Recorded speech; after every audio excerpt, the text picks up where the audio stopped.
Good evening, Belize, and welcome to XTV's news broadcast for Thursday, March 6, 2025. Making the headlines tonight, Jeremy Enriquez withdraws expedited appeal application. Anand Ramlogan ordered to pay half of the cost of the AG. And graves of Belizean men killed in Sakshan, Rio Hondo desecrated.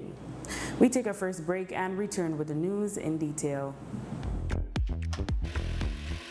Make light work light.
A message brought to you by the Election and Boundaries Department.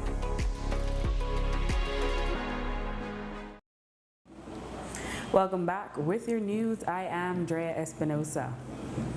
Creme News XTV has confirmed that redistricting claimant Jeremy Enriquez has given notice of his intention to withdraw his application for an expedited appeal of the decision of High Court Justice Tawanda Hundura, who denied an interim injunction to stop the general elections scheduled for March 12th. Enriquez filed a constitutional claim against the Attorney General, arguing that his rights would be violated if elections proceeded without a redistricting exercise being done first. Enriquez and his attorney deemed that since the courts are not stopping the election, there is nothing urgent now in the appeal. We spoke with Enriquez this morning. He said they are not defeated and the struggle continues. Withdrawn the application to have the appeal expedited. Given this upcoming weekend holiday, given that we're nearer to the elections and that we could not even yet get a date set for the application for an expedited appeal, we decided at this time it is too late to move forward in the direction that we wanted to go, and we decided to withdraw the application for an expedited appeal hearing. But yet we have not given up our determined fight to ensure that the Prime Minister carries out his promise this time to have fair apportionment of electoral divisions. We're going to keep on with that until that is completed. Enriquez called out everyone in the power structure who do everything possible to maintain the status quo. Struck with a question that keeps circling in my mind: who do people turn to when their constitutional rights are violated repeatedly by both major political parties who are insistent on continuing that violation, and for them to just call elections without no care or concern about such violations? So the court system, which we turn to, has proven to be not as effective, because we could not call an injunction until we knew that for certain there would be an election. But there is a rush to election so as to prevent the injunction. And so there is that difficulty that both the Belize Peace Movement and my initiative, we face. We face both those kinds of things. So clearly there's a deep concentration of power that is maligning our democracy, and that can only be challenged by the will of the people. On the other hand, there's the deafening silence of civil society organizations, the churches, the Church Council of Churches, the Belize Network of NGOs, the Chamber of Commerce, the other organization, Public Service Union, NTUCB. There's that deafening silence that allows this to continue to happen. And the more they remain silent, the tighter this grip of concentration of power remains, and people will suffer for it. In some very disturbing news from the north, police have confirmed that the grave sites of 27-year-old Michael Whitaker and Aaron Tun, who were among the 5 persons found dead at a bus stop in Sakshan, Rio Hondo in Quintana Roo last weekend, have been disturbed. Whitaker's tomb at the cemetery in Altamira, Corozal was actually accessed by a culprit or culprits, and he was decapitated posthumously. Whitaker had just been laid to rest this Wednesday. In Tun's case, reports are that there are signs that attempts were made to access his grave in Finca Solana, but they were unable to do so. As a result, the tomb was set on fire. The Commissioner of Police, Chester Williams, who was in the north today for the inauguration of a police substation, commented on the macabre development. Police visited the grave site this morning, and they saw the grave was disturbed. The bodies were exhumed, and a check of the body revealed that the skull is missing. So that's a matter the police are looking at this time. And the second young man? The second young man, from what I was told, he was not dug up, but they had bored some hole on the tomb and had tried to let it fire. That's what I was told about the other one. This is definitely a sign. What kind of sign does the police department take this as? Obviously, there is someone who is trying to send a message. I don't know how dead they want these men to be dead, but it's something we're looking at. High Court Justice Tawanda Hundera today ruled that Trinidadian Senior Counsel Anan Ramlogan pay wasted costs representing half of the legal costs of the Attorney General of Belize, who was represented by Senior Counsel Eamon Courtney in Jeremy Enriquez's redistricting constitutional claim. The cost would be in connection to 3 applications for interim relief filed to stop the March 12 general elections from being held without a redistricting exercise happening first. Wasted cost refers to costs incurred due to improper, unreasonable, or a negligent act or omission on the part of any legal practitioner. Justice Hundera ruled that if the costs are not agreed, the wasted costs shall be taxed by the registrar. The judge has additionally ruled that if the other claimants, Rudolph Norales and Jessica Tulsi, do not act by March 14 to assert their ongoing interest in the matter, their names will be struck out from the proceedings. Other case management orders have also been made for the substantive claim that there will be an in-person case management conference on May 7th at 9 a.m. A total of 197,018 voters will be eligible to vote in 29 of the 31 electoral divisions for the upcoming general elections on Wednesday, March 12. To conduct the poll, the Elections and Boundaries Department will have 484 polling stations across the country.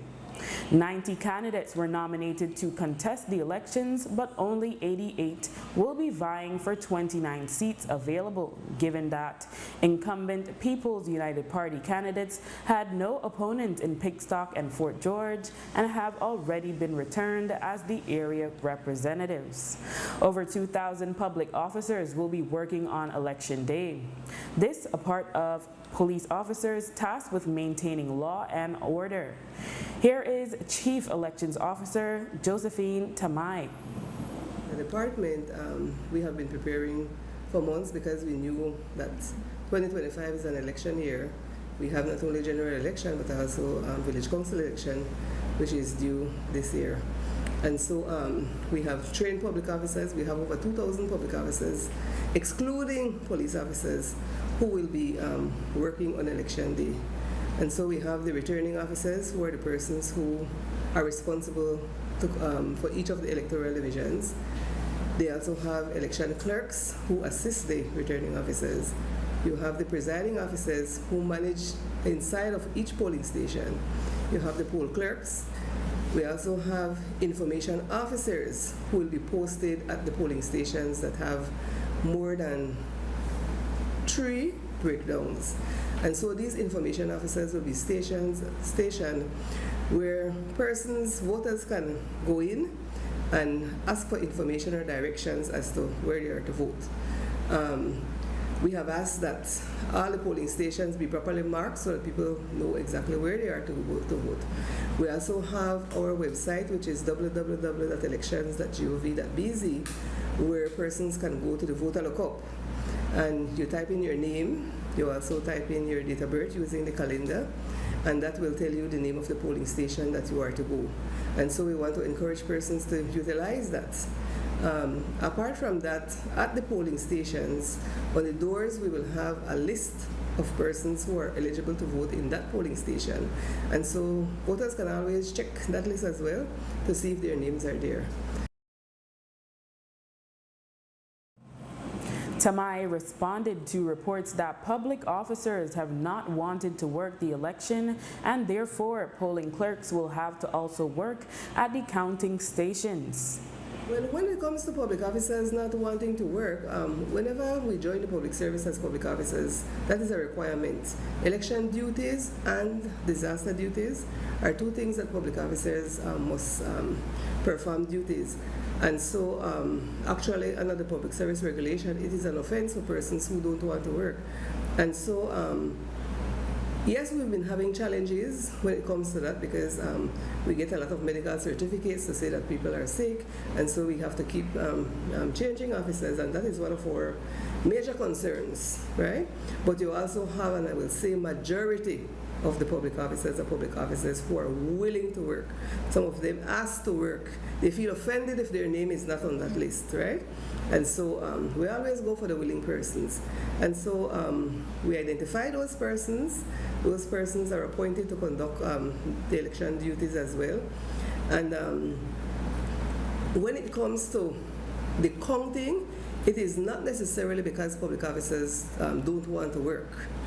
This is something we've implemented from a long time ago because it's much easier.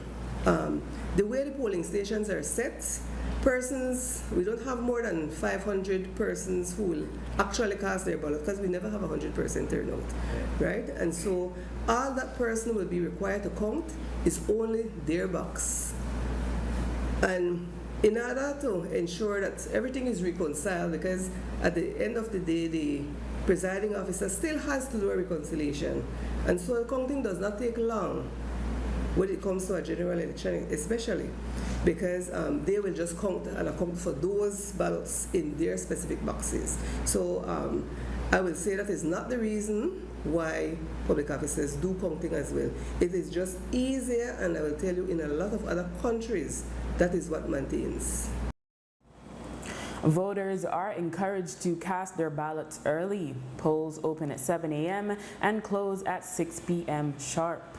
Voters can only vote for one candidate. Once a voter has cast their vote, they are to leave the polling station as congregation is not allowed inside the 100-yard line. Voters who are differently abled or pregnant will be given priority, as will members of the police force and security officers. Importantly, Tamai informed that persons who did not register since July 2018 or applied for registration by January 10, 2025 will not be able to vote in this election. The elections will be observed by representatives of the Organization of American States as well as from the United States Embassy. In more election news, the registered voters in Pickstock and Fort George will not have the opportunity to exercise their right to vote, as the PUP candidates in those constituencies, Anthony Mahler and Henry Charles Usher, respectively, won by default as they were uncontested. Some residents have complained about not having the opportunity to cast their vote, while entrepreneurs complain that they won't enjoy the increased sales that would normally come with elections. Pickstock Area Representative Anthony Mahler said that he too is disappointed, as he is a competitor. He also denied allegations that he paid off his would-be competitor from the SBUDP, Dean Samuels. Well, I am disappointed too. I am an ultra competitive individual, and I wanted to go and put boots on the ground and continue to serve the people of Pickstock by winning the next election. No? But it didn't play out like that. To be honest, I can understand the situation from my opponent, because if you don't have the resources, then you can't really compete and you just embarrass yourself, right? And then there's always the criticism that, Mala buy over his opponent. You get a chance to respond to that. Well, they said that about me in 2011 and 2012 when I stepped down from Caribbean Shores. And no man, woman, anybody could go and tell a dog that they didn't give me any money. So it was a strategic decision for me at that time. And so I can understand, because I was in that position. And anybody who said they give me money, they can prove that to me, no?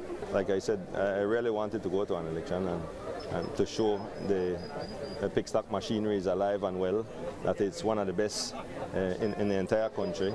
And I just want to use this opportunity to thank all the residents of Pickstock and all the campaign team for Change Agent and the More Blessing message. Thank you, thank you, thank you. After the break, a taxi driver fatally stabbed by passenger in Trial Farm, Orange Walk. Stay with us. Once you have land, you're not going to be poor.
Fritón, donde estás mejor vivo que muerto. Farmacia Fritón, teléfono 22 32 87 6. Taxi driver 51-year-old Romualdo Vasquez was fatally stabbed Wednesday night in Trial Farm, Orange Walk. Reports are that Vasquez was transporting a passenger to a location on West San Martin Street when an argument started between the two. The passenger then reportedly took out a knife and stabbed Vasquez to the neck and hand. The passenger was able to escape and Vasquez tried to drive away. However, he lost control of his Jetta Volkswagen car and crashed into a nearby metal gate. Police found a stainless steel knife with a yellow handle inside the car. The incident occurred close to where the Belize Police Department inaugurated a new police substation in Trial Farm today. The Commissioner of Police, Chester Williams, told the media that so far, police do not have a motive. Police were called to this area late last night or early this morning. Upon arrival, they encountered a vehicle that was crushed, I think, into a building or a tree, and inside the vehicle was the lifeless body of a male person that exhibited stab wounds. The body was taken to the hospital, where it was pronounced dead on arrival. Information so far is that the deceased was in the company of some person in the same vehicle, and that person may have inflicted the injuries to him and then flee the vehicle and went about his business. So police are currently actively investigating that matter with a view to see if we'll be able to identify the person who flee from the vehicle after the incident occurred. What does it appear to be at this time? It can either be a case of robbery or a case of maybe two friends arguing. We don't know who the person is that was in the vehicle with him at the particular time who escaped. So we'll have to find out who that person is, then we'll be able to arrive at a more definitive motive. Is anything missing? I don't think so, no. Vasquez was a member of a taxi union near the temporary Orange Walk bus terminal, which is near to downtown Orange Walk. One of his colleagues said that Vasquez had become more like family and said that they are now fearful of working at night or accepting jobs outside of town limits. Well, Mr. Romaldo, he was a part of our union for approximately 6 years. He was a good person, honest, hardworking. It's very sad to hear about the news that happened last night.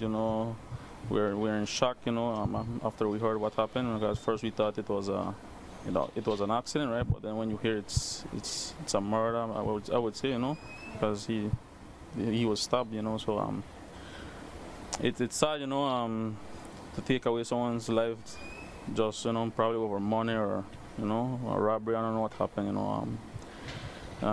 He will be missed, because he was every day with us. He was like family, because we work together every day. For so many years we're here. We knew each other good.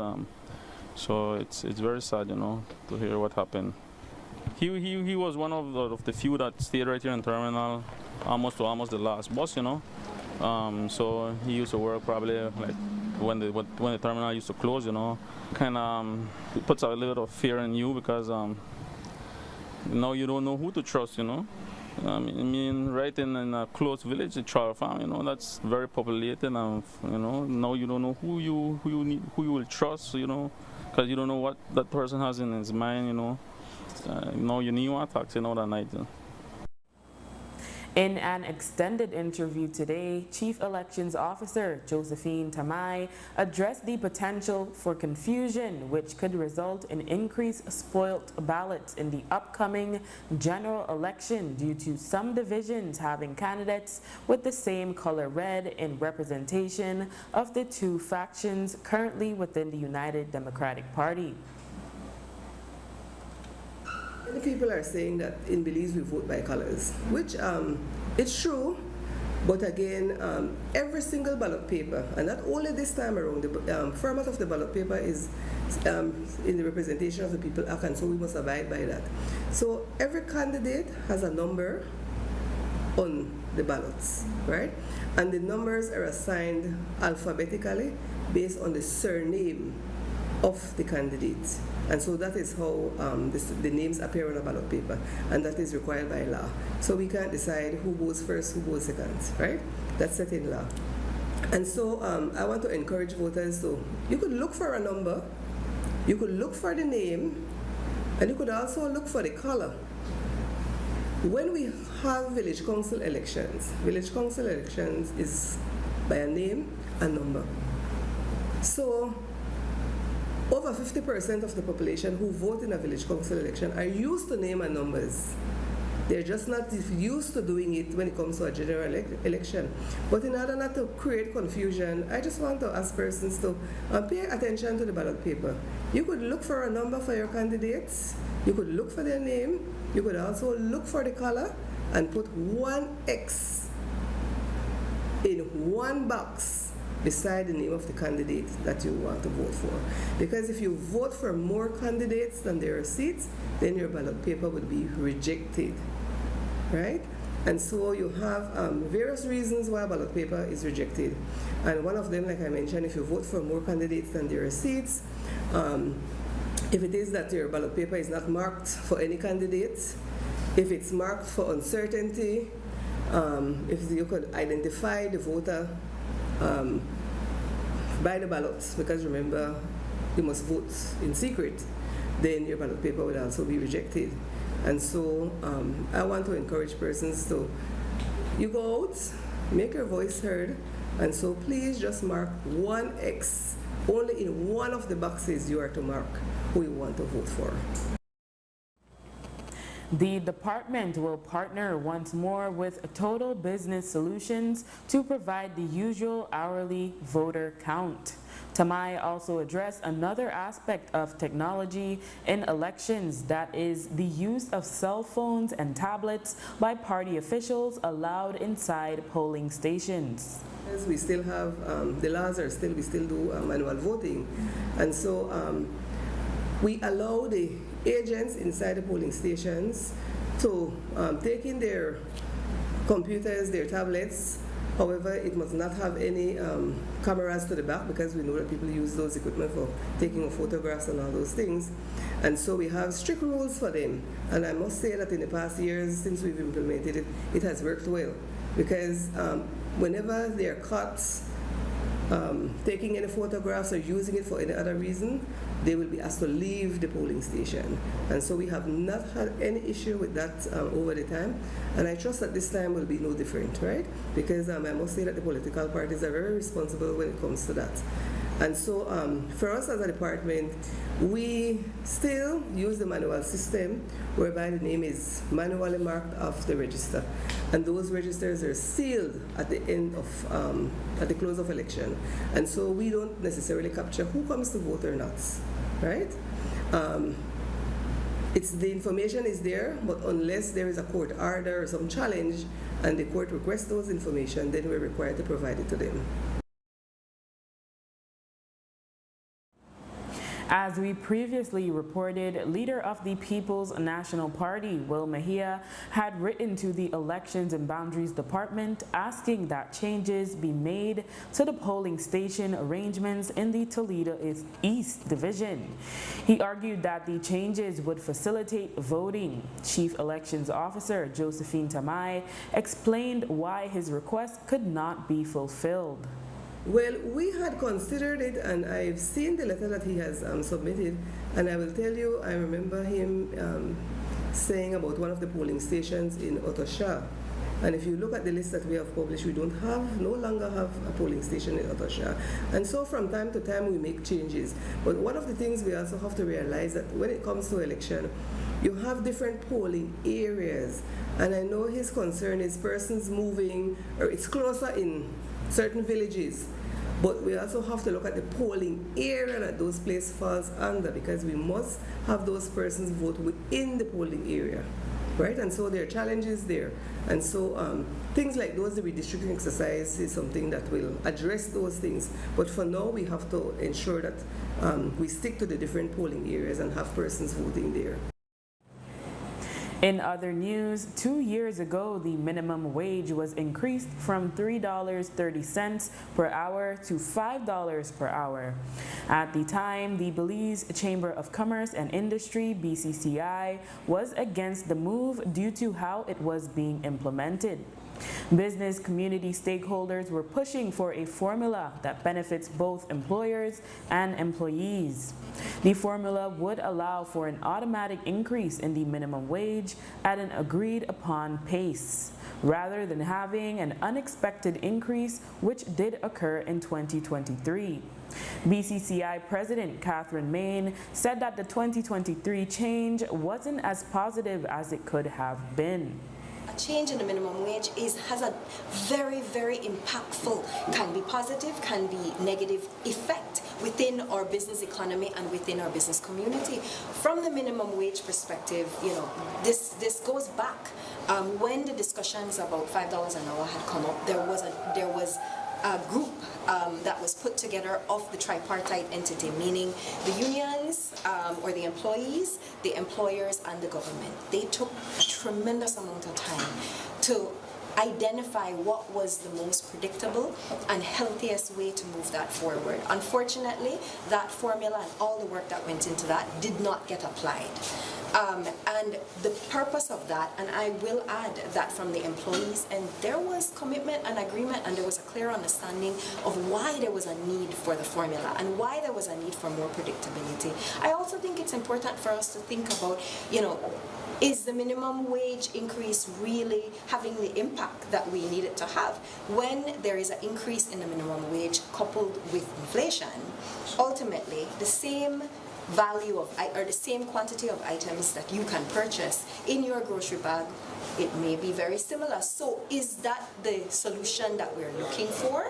I think we have to think about all of those different things, because one aspect of a cycle without looking at the other aspects of a cycle may not lead to the results that we're looking for. With the People's United Party, PUP, promising another minimum wage increase to $6 should they win, Main said that the implementation of a formula needs to be revisited. We need to really come back to the table and identify what's going to work, because the purpose of the minimum wage is not simply to say there's an increase. It's to make sure that every Belizean, I would think the purpose of that is every Belizean then gets the ability to have more resources and more things that they can purchase, right? A better livelihood, increase their opportunities within the community. Is that doing that? Is the question. And we have to make sure that there's a solid balance with who is giving those resources, which means it's the business community. And we have to think about how do we make sure that businesses survive, businesses grow, while ensuring that employees also have a better standard of living. After the break, Chamber says OSH is still a priority. Stay tuned. Once you have land, you're not going to be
Members of the public seeking service at the Vital Statistics Unit this morning, many of whom had traveled from different parts of the country, were upset to learn that as of today, up until March 14, the unit would only be offering 2-week service.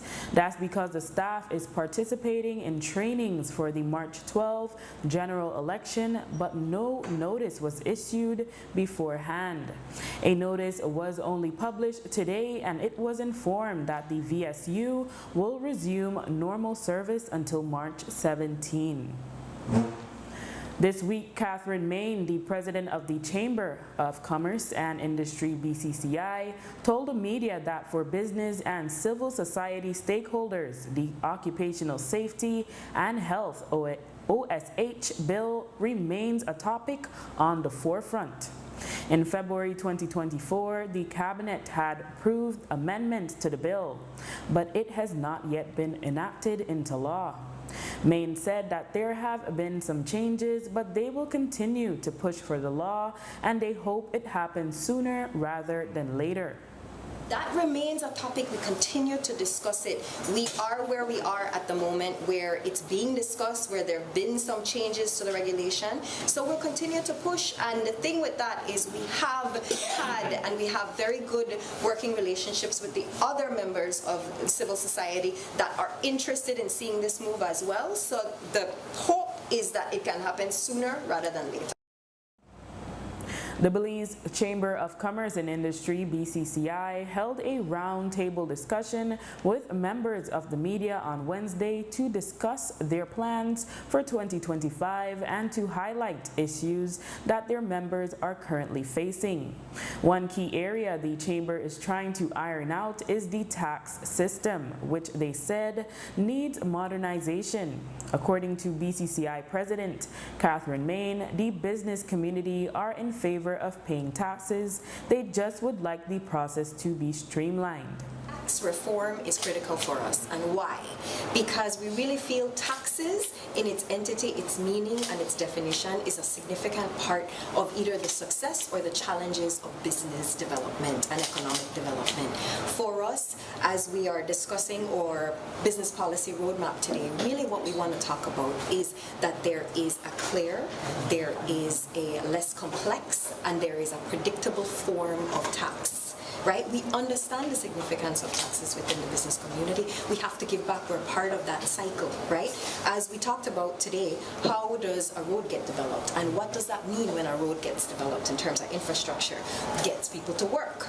Business community understands that, but what we want to make sure that it's transparent, that it's clear, that it's simplistic, and it's not a form of double taxation as well. And that give, right, we want to be able to ensure that there's accountability for the receive as well, and there's accountability for the give as well. And in late 2024, it was announced that businesses would receive tax credits as an incentive whenever donations are made to sports or education initiatives. Businesses can now receive either a tax credit of up to 1% of their tax liability or that's $300,000, whichever is less. On Wednesday, Chamber President Catherine Main said that the change was welcomed by the business community, many of whom had already been donating towards these sectors. Yes, I think that, I'm very happy to see the concept of, all right, you are doing the right thing, there is a benefit to come. And I think it also gives the government an opportunity to also direct where there are areas of interest and where there is need, like sports, right? Sports is a part of, the community functionality and the healthiness of any home and environment. I also come from a family where sports is significant, so I most certainly understand that. And it builds the kind of family values that we want. So if that's the direction, fine. Education is another critical area. But when businesses see that, and when they see that, guess what? In exchange for my give, this is the area that I can receive, they're going to support and help. I genuinely feel that our businesses want to do the right thing, but they need the right channels, and they need to make sure that it's fair and balanced and predictable. And with that, we have come to the end of our newscast. A repeat can be viewed on this station later tonight at 9 and again tomorrow at midday. Join us again tomorrow for another news broadcast. I am Drea Espinosa. Have a safe and enjoyable evening.